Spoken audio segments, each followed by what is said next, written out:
Verso 10 diz: E logo, durante a noite, os irmãos enviaram Paulo e Silas para Bereia.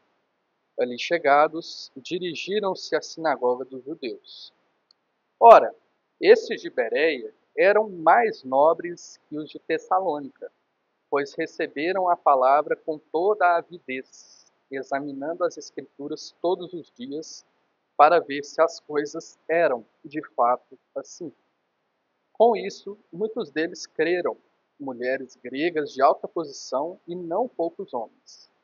Mas, logo que os judeus de Tessalônica souberam que a palavra de Deus era anunciada por Paulo também em Bereia, foram lá excitar e perturbar o povo.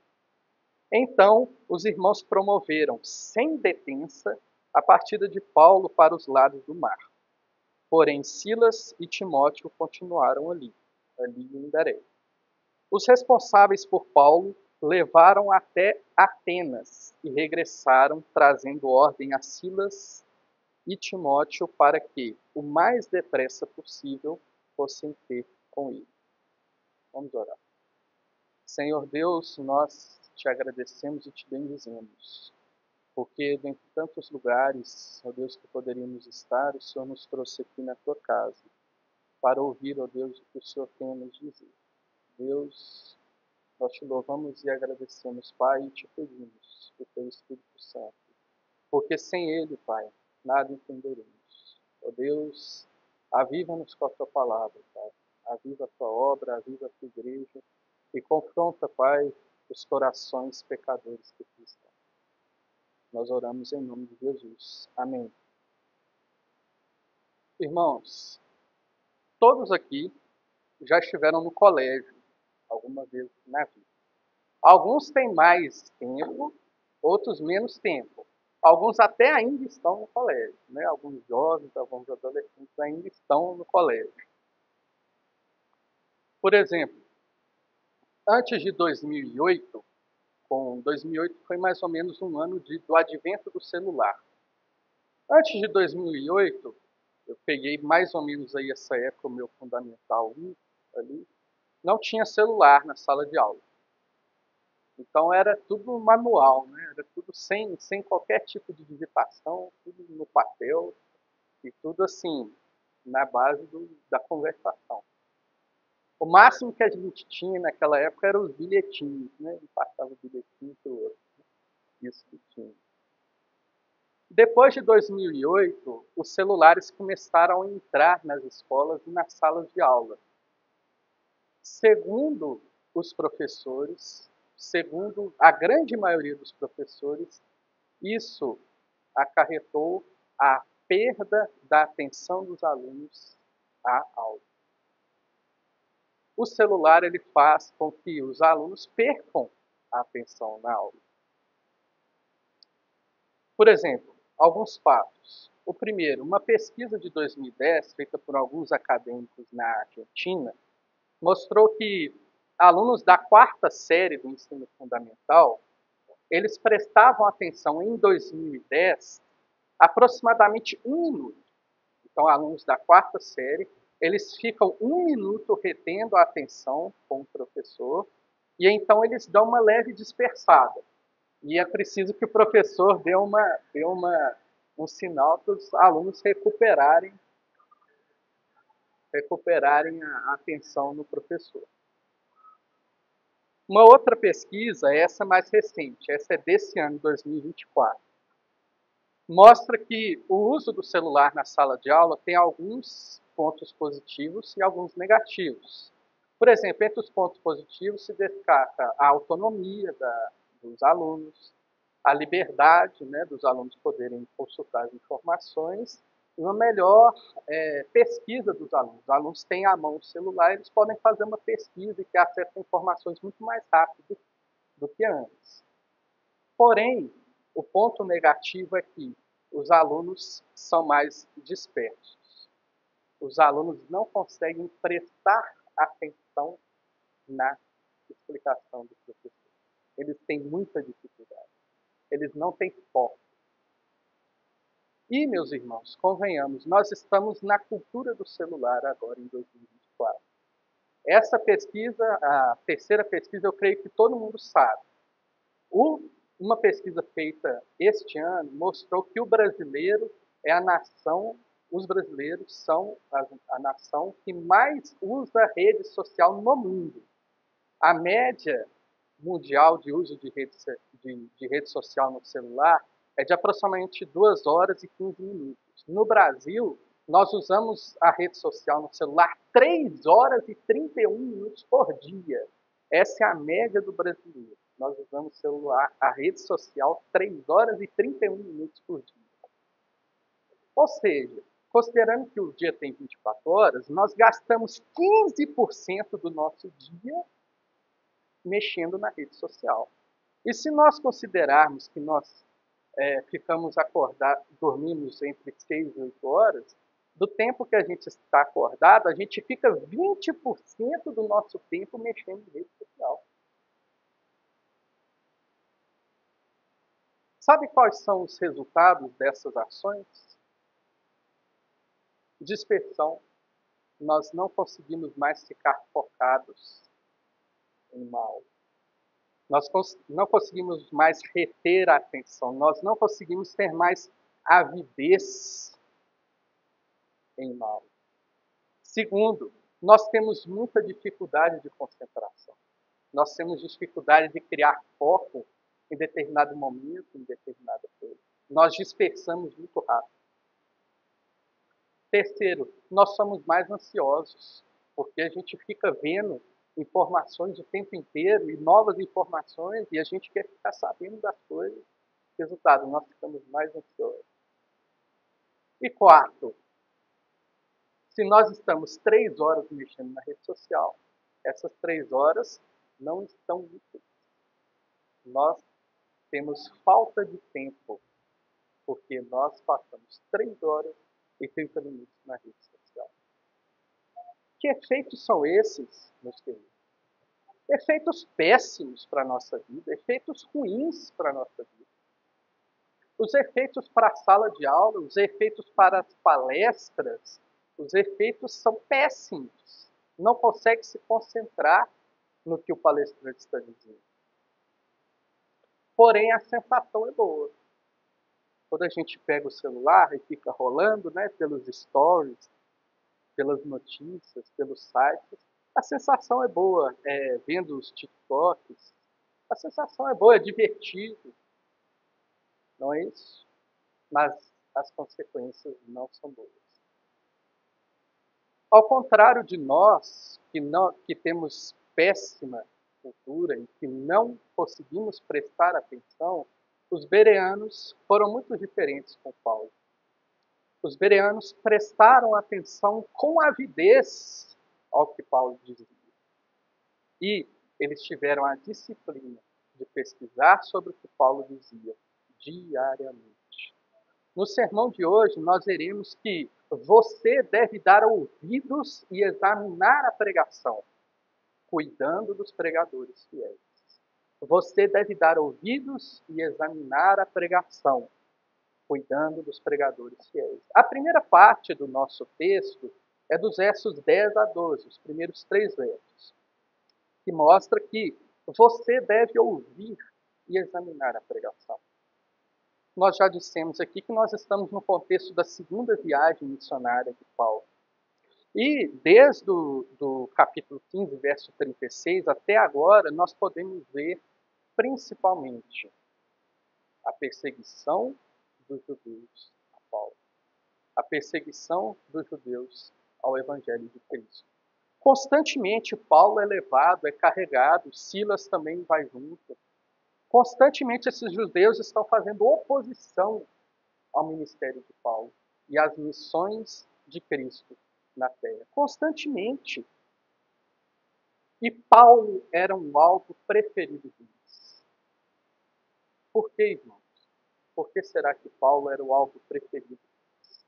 Para cumprir-se a profecia dita em Atos 9,16. Abrem Atos 9,16, o que o profeta diz a respeito de Paulo. Atos 9,16. A palavra de Deus veio por meio do profeta Ananias, que disse, aqui Ananias falando a Paulo, pois eu lhe mostrarei o quanto lhe importa sofrer pelo meu nome. Paulo era o alvo preferido deles, cumprindo a profecia que Deus havia dito em Atos capítulo 9, pela sua perseguição à igreja de Cristo.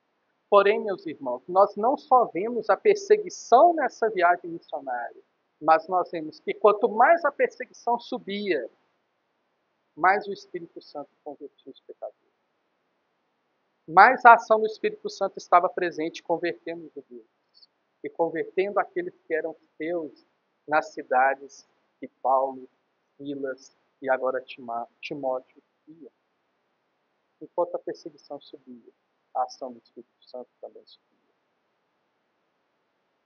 Os ajudadores de Paulo também eram perseguidos. Aqui no nosso texto, nós vemos que Paulo estava com Silas e também estava com Timóteo. Esses ajudadores eram muito importantes na vida e no ministério do apóstolo Paulo. O verso 10 diz que durante a noite os irmãos de Tessalônica enviaram Paulo e Silas para Bereia.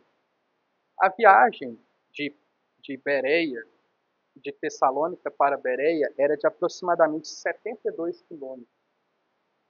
Nós vemos que provavelmente, os missionários eram pessoas bem magras, né? Porque o tanto que eles andavam não era brincadeira. 72 quilômetros de distância à noite, né? Pela dias ali, saindo à noite. E, meus queridos, destaca aqui que no verso 10 ele diz, ali chegados, dirigiram-se à sinagoga dos judeus. Paulo tinha uma estratégia missionária. Paulo tinha um propósito, uma forma de alcançar os salvos. Paulo tinha uma estratégia de ir às cidades. Qual era a estratégia? A sinagoga. E nós podemos ver que a estratégia de Paulo é completamente diferente do pragmatismo. O que é o pragmatismo, meus queridos? O pragmatismo é aquela doutrina de vida que diz que os resultados mandam, que diz que os números mandam, que diz que nós temos que fazer as coisas de acordo com o que elas rendem, de acordo com o dinheiro, conforto, com essas coisas. Nós vemos que a nossa sociedade hoje em dia ela é dominada por esse tipo de pensamento. Nós preferimos fazer o que nos dá mais conforto, embora seja errado, do que fazer o que é mais trabalhoso, mas deu certo. Nós preferimos, ao invés de fazer uma instalação correta, nós preferimos fazer uma gambiarra.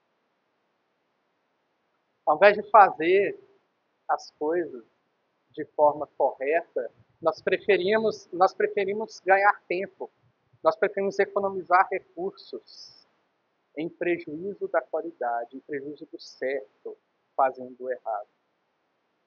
Esse é o pragmatismo. É a doutrina dos resultados. O certo é pelo resultado, não pela palavra de Deus, não pelo certo. E qual era, meus irmãos, o certo?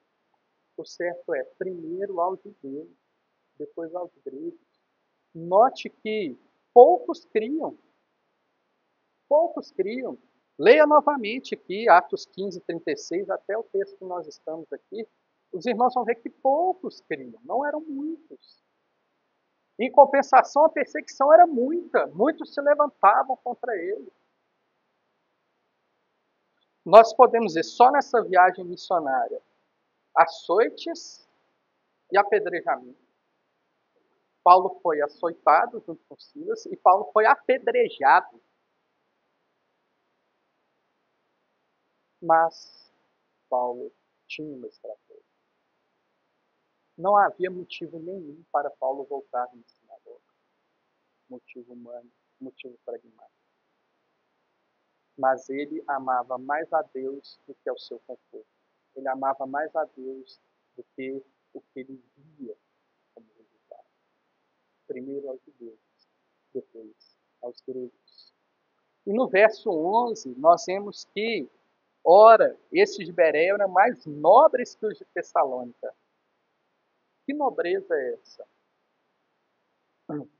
Será que essa nobreza é uma nobreza de descendente de príncipe, descendente de rainha ou alguma coisa do tipo? Não. Lucas coloca logo em seguida, pois, eram mais nobres, pois, receberam a palavra com toda a avidez, examinando as escrituras todos os dias. Ouvir com avidez quer dizer ouvir com atenção, estar atento, ver e escutar sem desatenção, sem distrações, estar focado naquilo que escuta e naquilo que vê. Isso é ouvir com avidez, atenção. Em outros lugares, Paulo não tinha tido a mesma atenção que teve em Bereia. Nós podemos citar muitos motivos, né?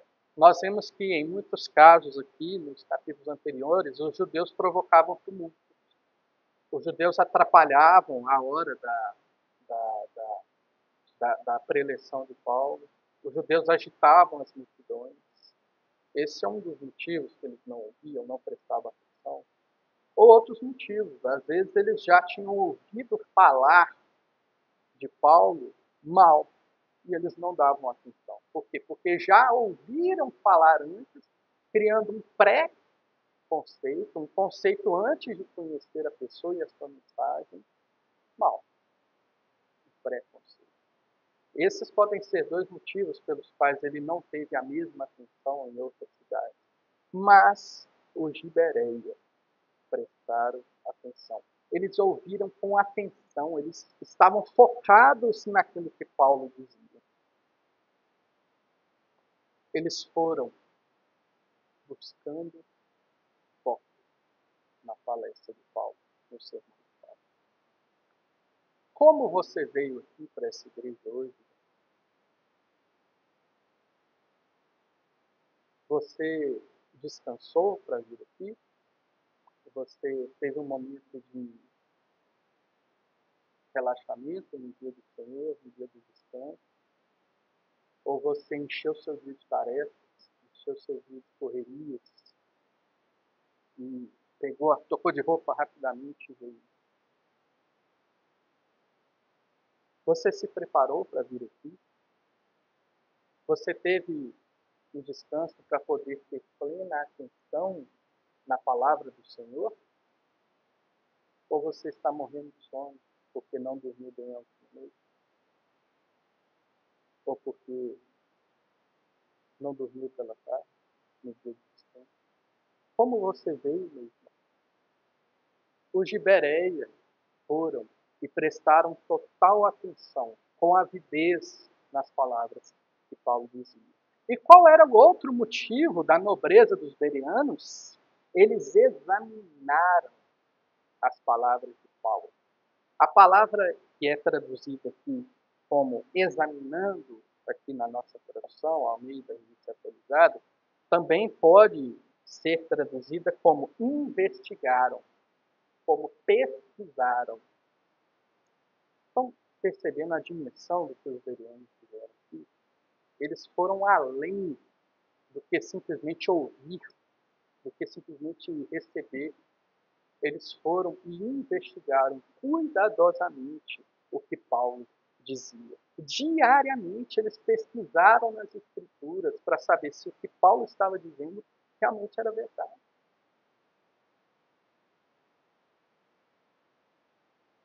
E uma coisa se destaca aqui para a gente.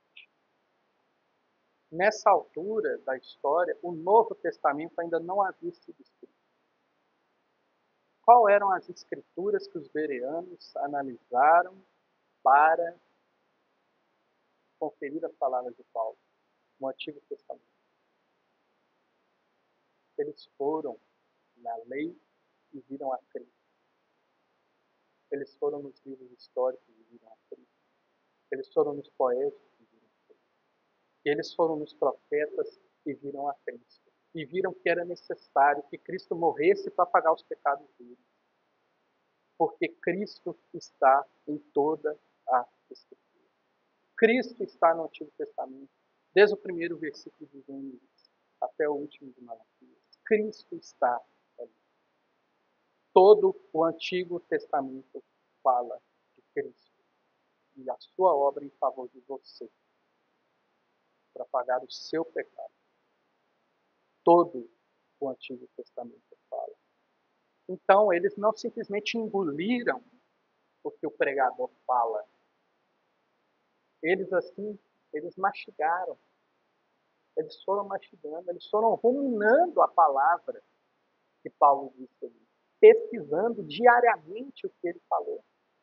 Pesquisando, fazendo pesquisas, exames no Antigo Testamento.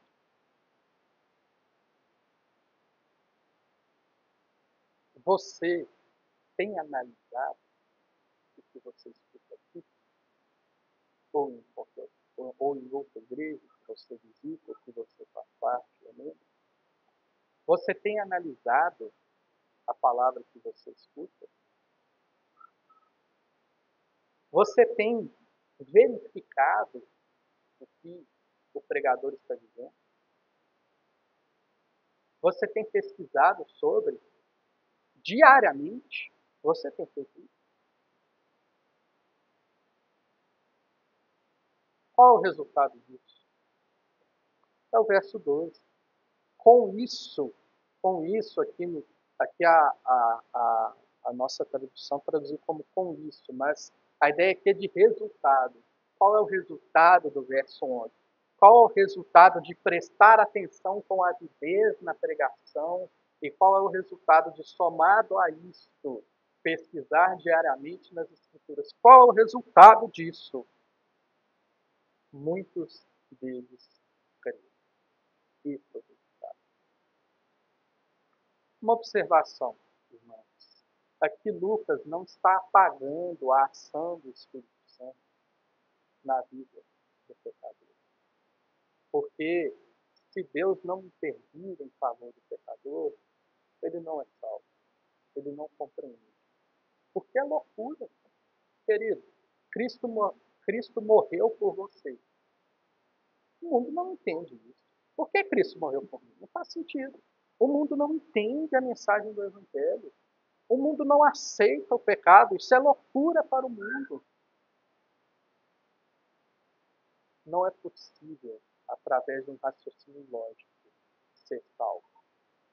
Não é possível. É só pela ação divina do seu Espírito Santo que o homem é salvo. Porém, a Bíblia não é um conto de fada. A Bíblia não é um livro inventado. A Bíblia não é um livro que não tem pé nem cabeça. Muito pelo contrário.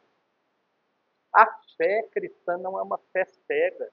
A fé cristã não é um pulo num penhasco, não é um tiro no escuro para ver o que vai dar. Não. A fé cristã é baseada num livro, que é um documento histórico. Querido, a fé, ela não é cega. Não é cega. Pelo exame das Escrituras, nós chegamos à mensagem do Evangelho. Mas sem a ação do Espírito Santo, ninguém é salvo. Ninguém é salvo.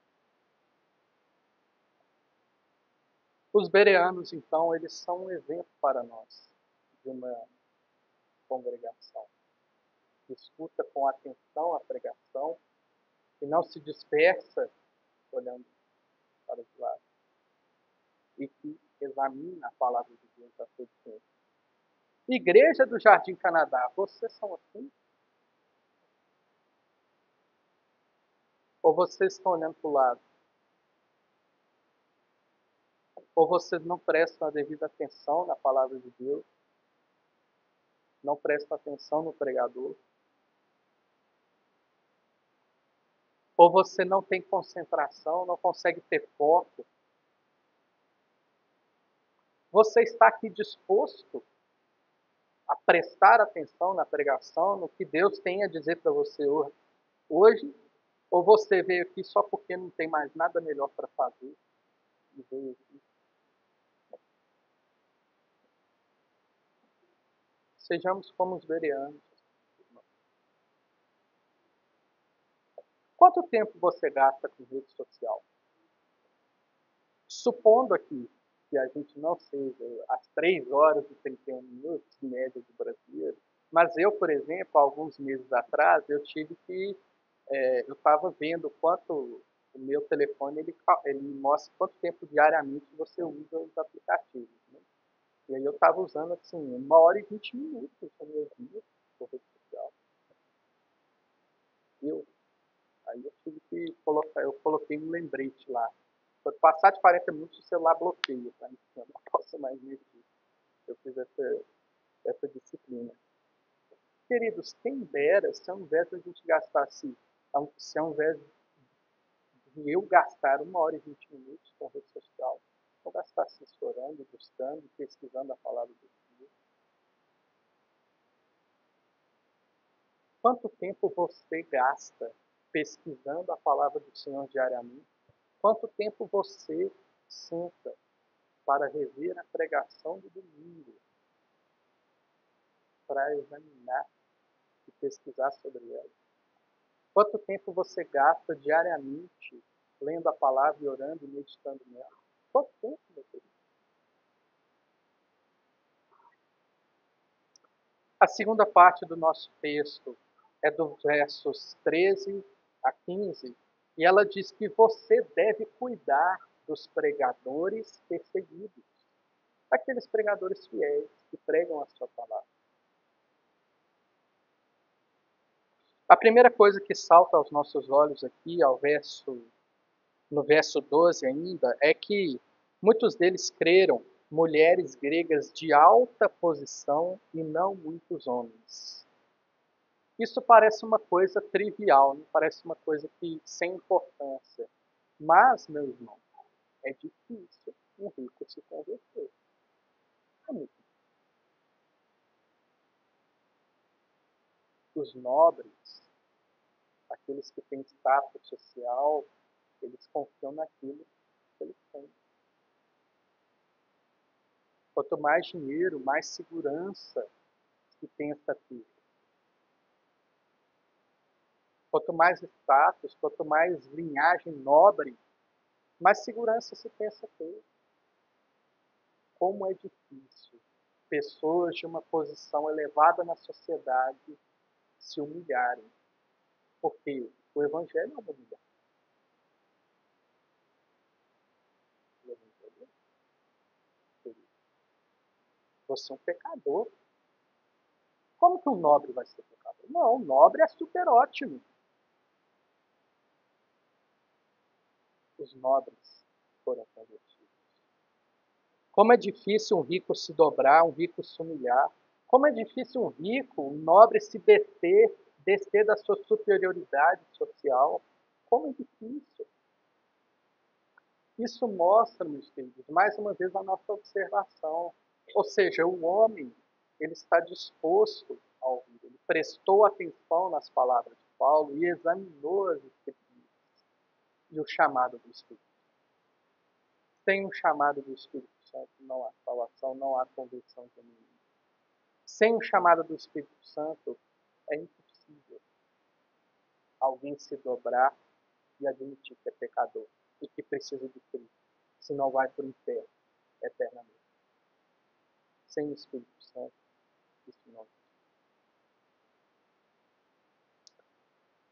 Lucas, mais uma vez, está fazendo uma comparação aqui entre a nobreza de Bereia e a reação que teve em Tessalônica, que nós vimos domingo passado.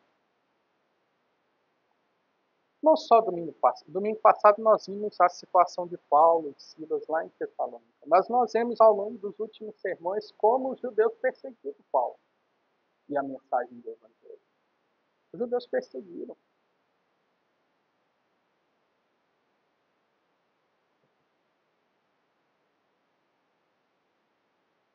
Isso, meus irmãos,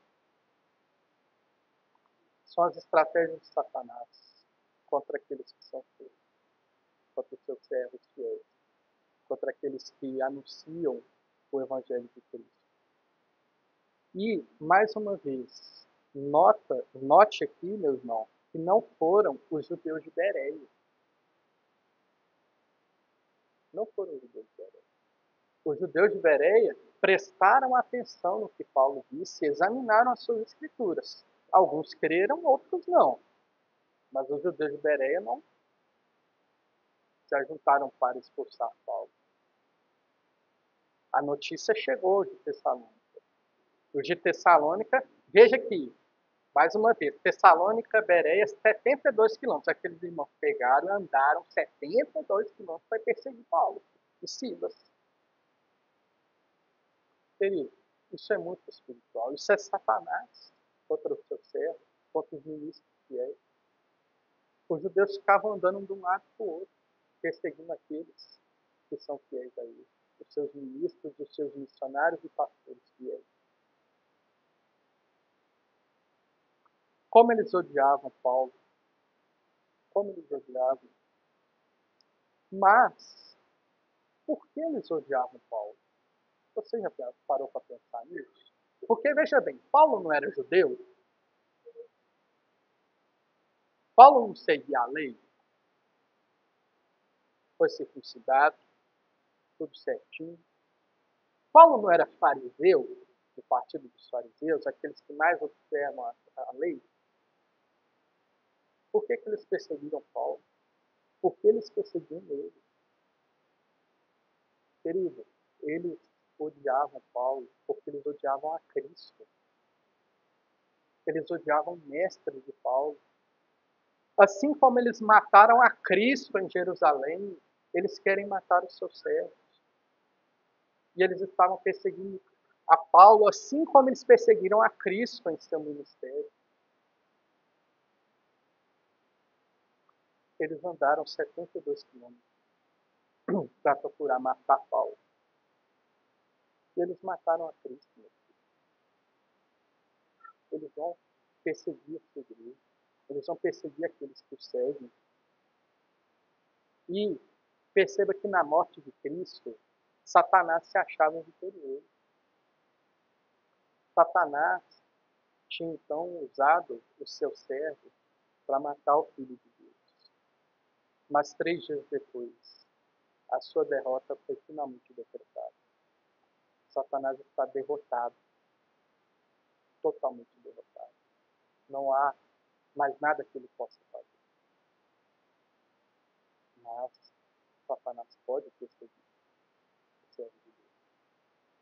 Satanás ainda está nesse mundo.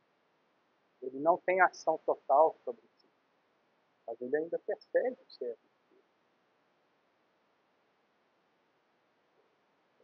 Ele ainda usa os seus filhos, os filhos do diabo, como diz João, para perseguir o servo de Deus, para perturbar o reino de Deus, para perturbar a sua igreja e os seus líderes e os seus servos fiéis.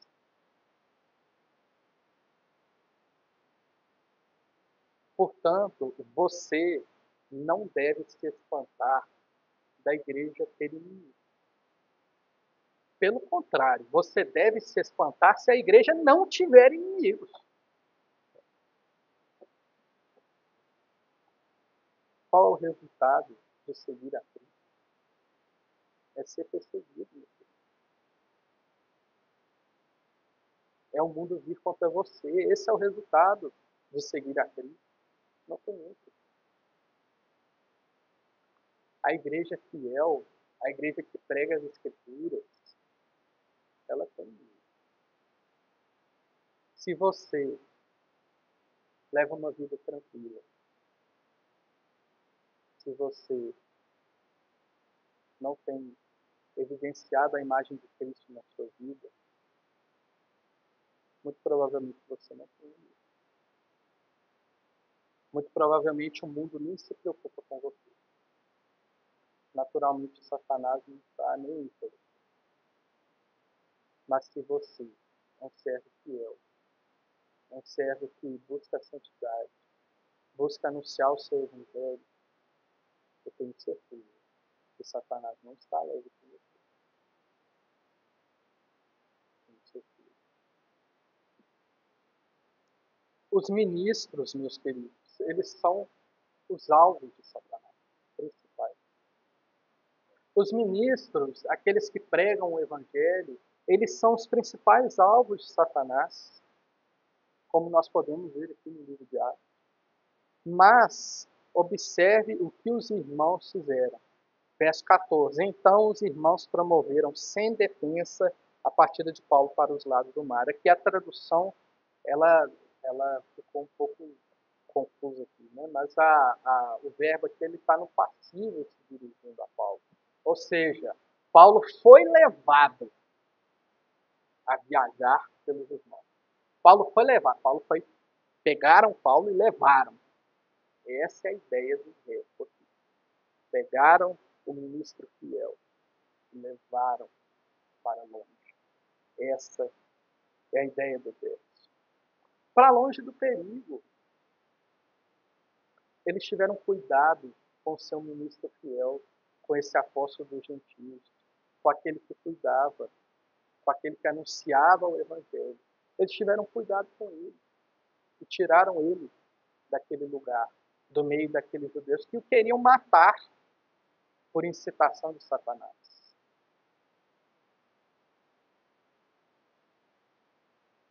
Aqui diz que levaram para os lados do mar, ou seja, para o litoral. O litoral não ficava perto, era cerca de 50 quilômetros. E depois, no verso 15, diz que os responsáveis por Paulo levaram até Atenas. Mais ou menos ali da região do litoral, perto de Bereia, até Atenas, são 200 quilômetros. 200 quilômetros. Muito provavelmente eles fizeram esses 200 quilômetros pela água, né? Pelo barco, pela navegação ali próximo da costa, que era o meio de transporte mais comum.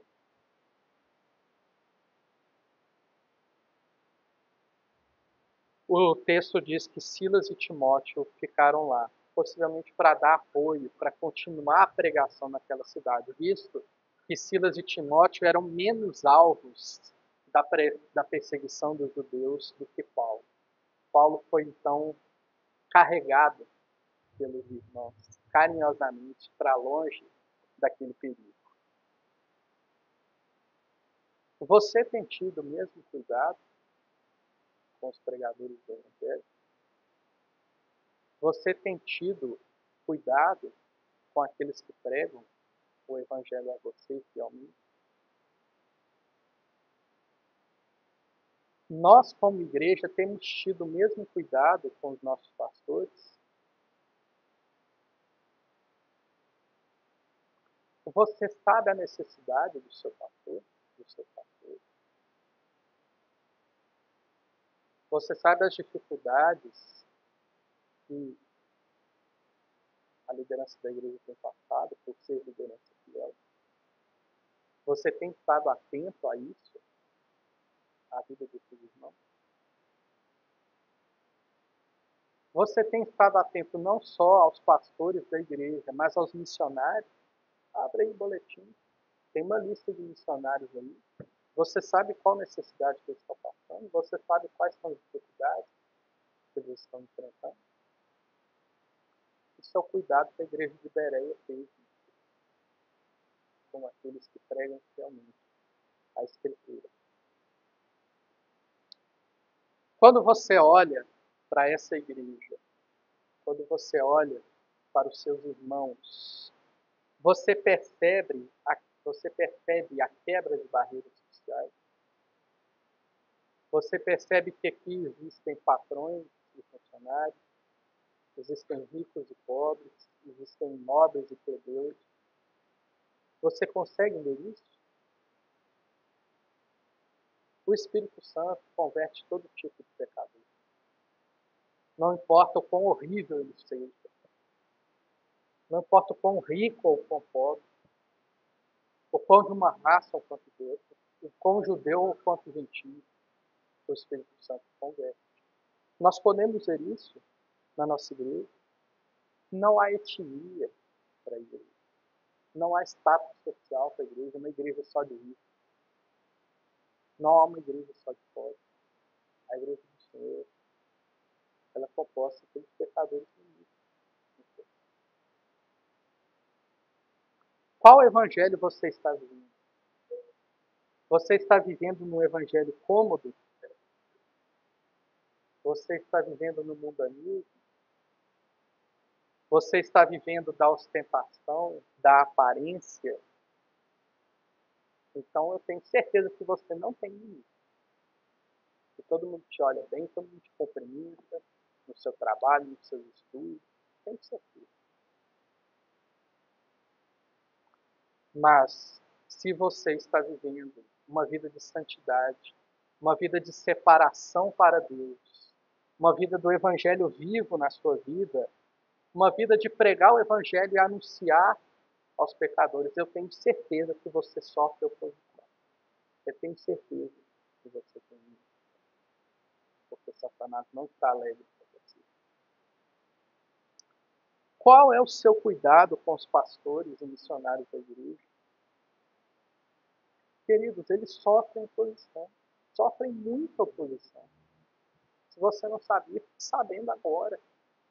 Os pastores e os missionários, eles sofrem muita oposição pela ação que eles fazem.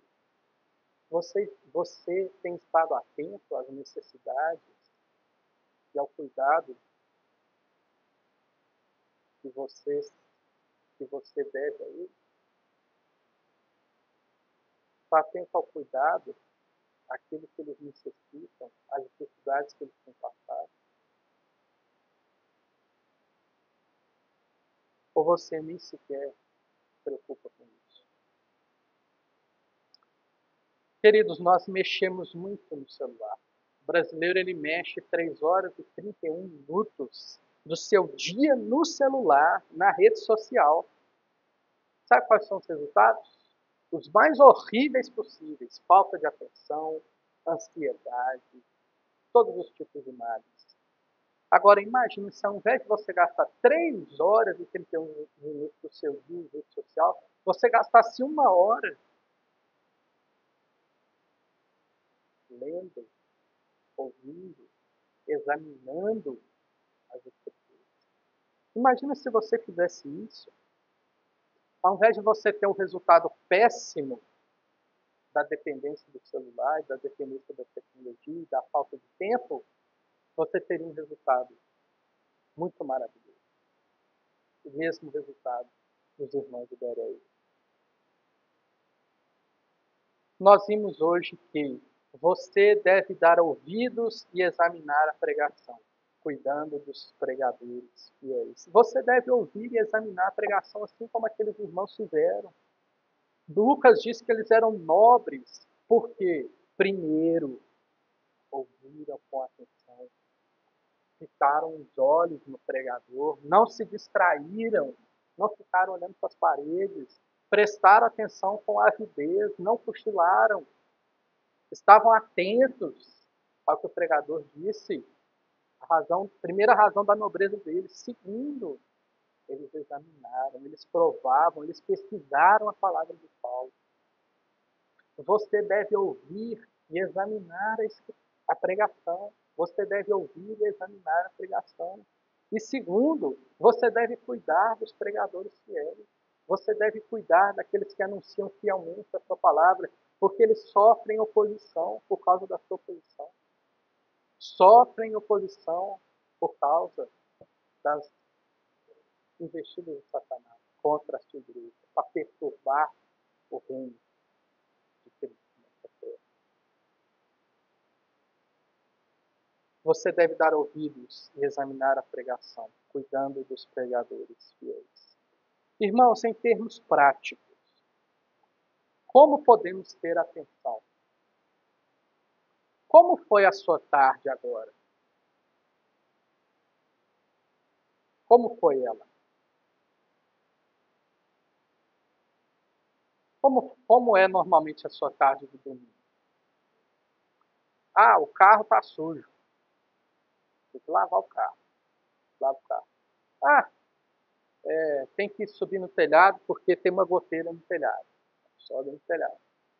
Ah, tem que pintar um negocinho. Ele vai lá e pinta. Ah, tem que estudar para não sei o que. Vai lá e estuda. Tem que arrumar um monte de trabalho no domingo, meu querido. Veja bem, não é pecado se você não teve oportunidade de fazer nada disso no dia de semana, não é pecado você fazer isso no domingo. Mas a partir do momento que as suas atividades no domingo comprometem o seu culto a Deus, a sua atenção na pregação, isso é pecado.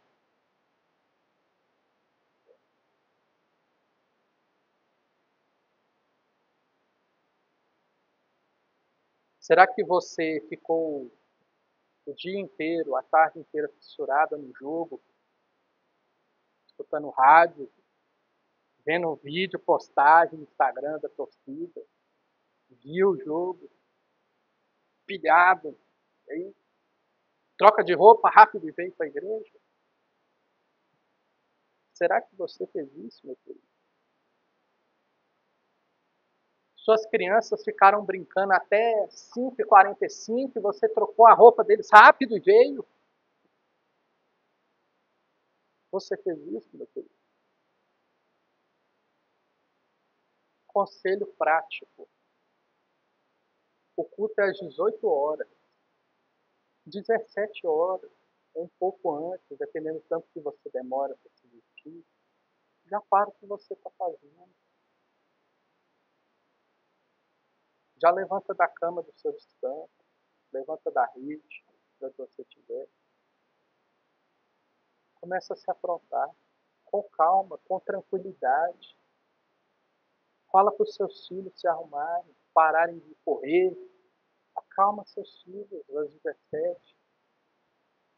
Todo mundo ficou pronto? Ora, ora em casa, antes do culto. Venha para o culto com antecedência. Não saia 10 minutos, 5 minutos antes. Venha com antecedência, chegue com calma. Beba sua água, pegue seu copo d'água, vá no banheiro antes de começar, senta. Fica tranquilo, faça as coisas com tranquilidade, porque hoje é o dia do Senhor. Se você fizer isso, eu tenho certeza que a sua atenção vai melhorar muito na hora da pregação. Você vai ficar muito menos disperso, muito menos olhando para os outros, olhando para a parede.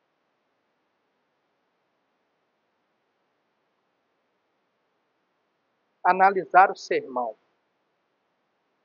O que é isso? Não é simplesmente, meus queridos, conferir aqui a citação do pregador. Não é simples. É bom você fazer isso, e é correto você fazer, mas não é simplesmente conferir. Isso quer dizer ruminar, quer dizer processar a palavra diariamente. O que foi pregado hoje? Talvez alguém já esteja na dúvida.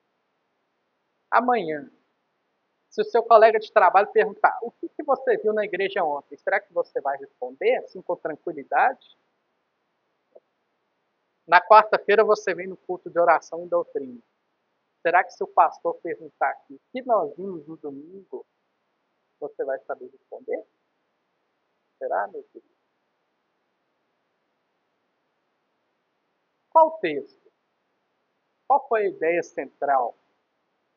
Quais foram os pontos que o texto nos trouxe? Será que você é capaz de responder isso? Será que você tem processado isso durante a semana?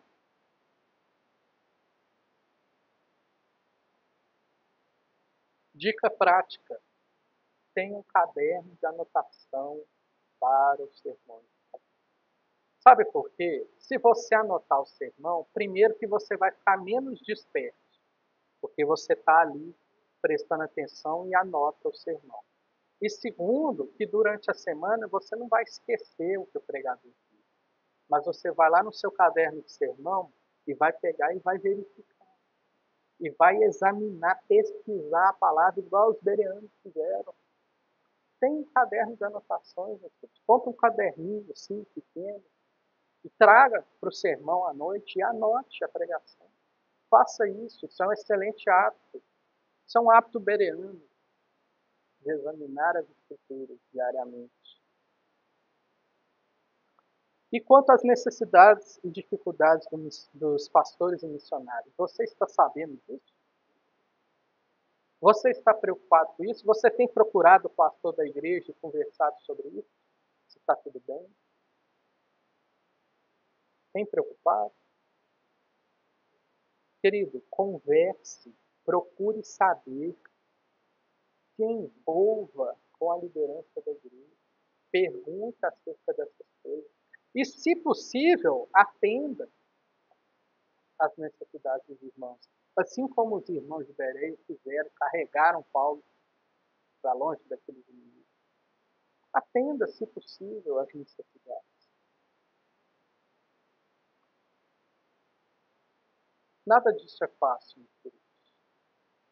Isso é muito contracultural. Diminuir o celular, prestar mais atenção. Mas coragem, meus queridos. Vamos ser como os bereanos. Vamos tomar a nossa atitude como a igreja de Bereia. Vamos orar? Querido Deus, nós te louvamos e bendizemos, Pai, porque o Senhor é bom e mostra a tua misericórdia, Pai, para com essa igreja. Ó Deus, nós te louvamos, Pai, porque vimos como a igreja de Bereia, Pai, recebeu bem a tua mensagem. Nós te suplicamos, Senhor, que o Senhor envolva-nos, Pai, com a sua obra, assim como, ó Deus, esses bereanos foram envolvidos. Ó Deus, nos incomoda, Pai, a estar mais atentos no domingo, a estarmos nos preparando melhor para o culto no domingo. Ó Deus, nos incomoda, Pai, a estar dia a dia analisando as coisas futuras, estar dia a dia pesquisando, conferindo o sermão, Senhor, meditando na Tua palavra, estudando na Tua palavra, Senhor. Nos incomoda ter hábitos saudáveis, Senhor, diante do Teu Evangelho, diante da mensagem, diante da pregação, Senhor. Ó Deus, aviva a Tua obra, Senhor. E, ó Deus, também nos incomoda, Pai, a termos cuidado com a liderança da igreja, termos cuidado com os pastores, termos cuidado, Pai, com aqueles que estão em missão, Senhor. Nos incomoda isso, Senhor. Esteja com o Teu Espírito Santo sobre nós, Pai. Aviva-nos, ó Deus. Aviva a Tua obra no decorrer dos anos. Certos que o Senhor nos responda, Pai, nós oramos em nome de Jesus.